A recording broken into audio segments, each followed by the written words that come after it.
महाराष्ट्रातील सर्वात मोठी बातमी समोर आलेली आहे. अन्न व औषध प्रभाग विभागातील ही बातमी आहे. केईएम कॅन्टीनचा परवाना निलंबित, पुण्यात 10 स्थापनावर कारवाई, जनतेच्या आरोग्याशी खेळणाऱ्यावर एफडीएचा प्रहार. चला तर मग मित्रांनो, जाणून घेऊया खरं काय आहे ते. आजची सर्वात मोठी बातमी महाराष्ट्रातील अन्न सुरक्षा आणि जनतेच्या आरोग्याशी खेळण्याशी संबंधित आहे. राज्यातील नागरिकांच्या आरोग्याशी खेळणाऱ्या आस्थापनाविरोधात अन्न व औषध प्रशासन अर्थात एफडीएने मोठी धडक मोहीम सुरू केली आहे. या कारवाईमुळे अनेक हॉटेल, कॅन्टीन, बेकरी, तेलाच्या फॅक्टऱ्या, दूध डेअरी, दूध संकलन, दुधाचे पदार्थ व इत्यादी चालकांचे धाबे दणाणले आहेत. सविस्तर माहिती अशी की 18 जुलै 2026 रोजी महाराष्ट्र अन्न व औषध प्रशासनाने राज्यभर विशेष तपासणी मोहीम चालू केलेली आहे आणि त्या तपासणी मोहीम राबवत असताना अनेक ठिकाणी कारवाई केली आहे. मुंबईतील प्रसिद्ध केईएम रुग्णालयाच्या नर्सिंग हॉस्टेल कॅन्टीनमध्ये तपासणी दरम्यान स्वच्छता आणि अन्न सुरक्षा नियमांचे गंभीर उल्लंघन आढळल्याने एफडीएने त्या कॅन्टीनचा अन्न व्यवसाय परवाना तात्काळ निलंबित केला आहे. रुग्णालयासारख्या संवेदनशील ठिकाणी अशी परिस्थिती आढळल्याने नागरिकांमध्ये ही चिंता व्यक्त केली जात आहे. दुसरीकडे पुणे विभागातील पुणे, सातारा, सांगली आणि कोल्हापूर येथे राबवलेल्या विशेष मोहिमेत हॉटेल, बेकरी, डेअरी व इत्यादी ठिकाणी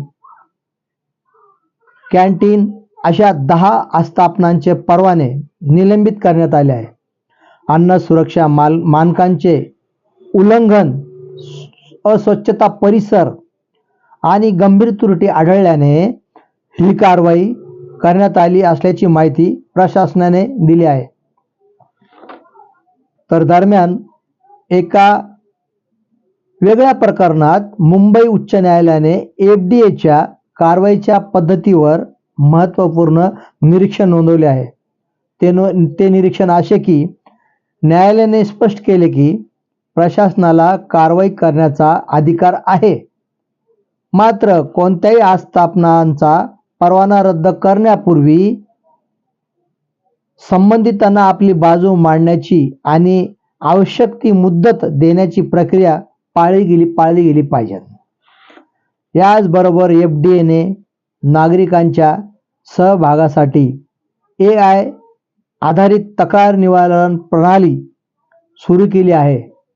या सुविधेद्वारे नागरिक भेसळयुक्त किंवा निकृष्ट अन्नाबाबत थेट आवाजाद्वारेही तक्रार नोंदवू शकतात. त्यामुळं अन्न सुरक्षेबाबत नागरिकांचा सहभाग वाढण्यास मदत होणार आहे. मित्रांनो, आपण जे अन्न खातो ते सुरक्षित असणे हा प्रत्येक नागरिकाचा मूलभूत हक्क आहे.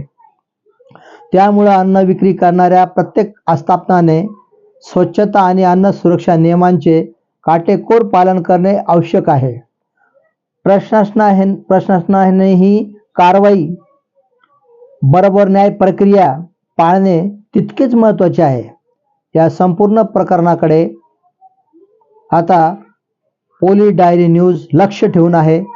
अशाच महत्त्वाच्या आणि विश्वासार्ह बातम्यासाठी आमचे police diary news channel subscribe करा, शेअर करा, लाईक करा व्हिडिओला. मी राजू निर्भणे, पोलीस डायरी न्यूज. धन्यवाद.